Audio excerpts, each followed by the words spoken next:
All right, what's going on, guys? Today I'm going to talk about how to get your first video client. Two aspects in particular that are super important: presentation, proactiveness. Without further ado, let's jump into it. But if you want to watch the full episode, because this is an episode of the Make Money Making Videos podcast, then you can see the full episode linked down below in the description. Let's get into the episode. Welcome back to the Make Money Making Videos podcast. How to get your first client. That's going to be my first topic, right? I've been talking to a lot of people recently on the DM, how to get your first client, and things have changed a little bit from when I got my first client. Totally transparent. Okay, so two types of ways I got my first client, right? Technically, when I was 17 years old, my older brother, who worked at a startup company in New York, which was like this iOS app, got the team to hire me to do a video for their startup, right? And they paid me $150. Now, that was technically my first client, but technically and technically not, because it was kind of just like a little family and friends deal. My more official first ever client was a guy called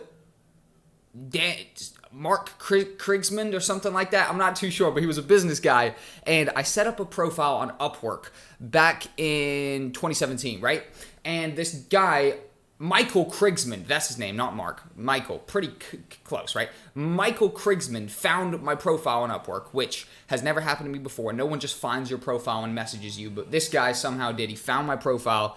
He messaged me. He said, "Jack, I like your profile. I want to hire you for some work. Let's work together." And I'd never been hired on this website, so I was like, "Wow, fuck yes!" I found the email. Oh my god, wow, sweet, Michael. We got on a call, and he hired me for 5 hours of work or something like that at $30 an hour or something like that, and also paid me $150. And this was a few years, maybe a year, 2 years after working with my older brother, which didn't even seem like a freelance thing at the time because I didn't even know what freelance was really. I was just like, cool, my brother's hiring me for something. That's cool. You know what I mean? There wasn't much thought into it. Whereas this one, I was like, oh wow, Michael Krigsman just paid me $150 to my PayPal off of this website that I signed up for. I'm going to go extra hard, right? So that's how I got my first job. Kind of random, and it's not actually that replicatable because, oh wow, it just found me, you know what I mean? Definitely not very replicatable. What is more replicatable, which is basically what I'm going to go into now, essentially. How to get your first client. I think the most controllable factor of getting clients you have is the amount of jobs you're applying to, right? And I think there's a little bit of an overthought type of thing that goes in when people are applying. You read, oh, damn, could I even do that? I'm not even too sure. And then you don't apply because you're like, I might not be able to do it.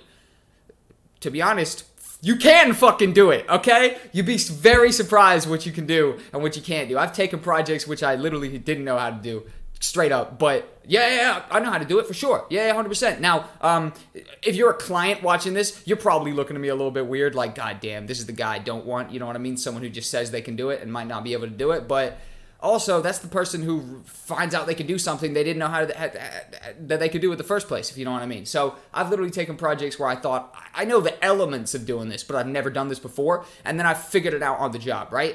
And then I've been paid like $1,000 for one of the projects, which I literally found out how to do it while doing it. You know what I mean? Which, depending on who you're getting your advice from, someone would tell you not to do that, and in my opinion, that's dead wrong because learning on the job is probably the most powerful way of learning, honestly.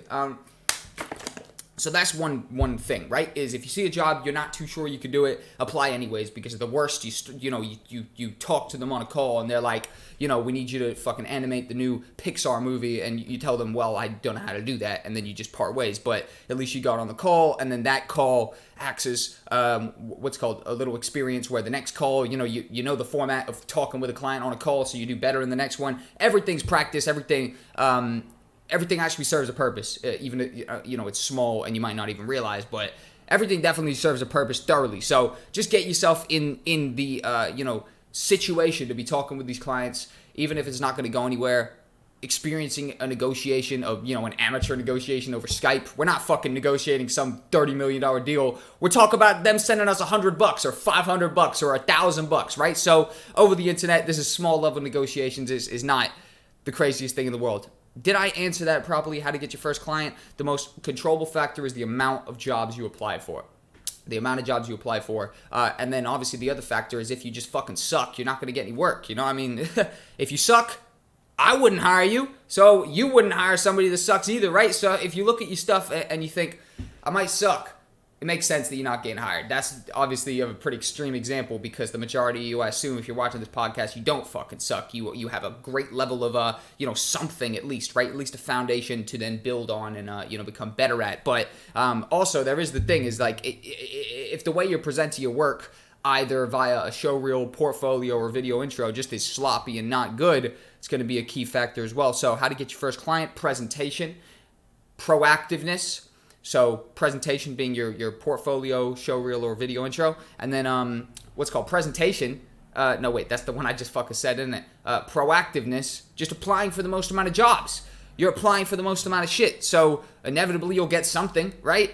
That's the mentality. And don't care, if you see something, that you really want, obviously go a little bit harder, maybe write a little bit more of a detailed proposal. I don't know. Obviously, there's case-specific type of things.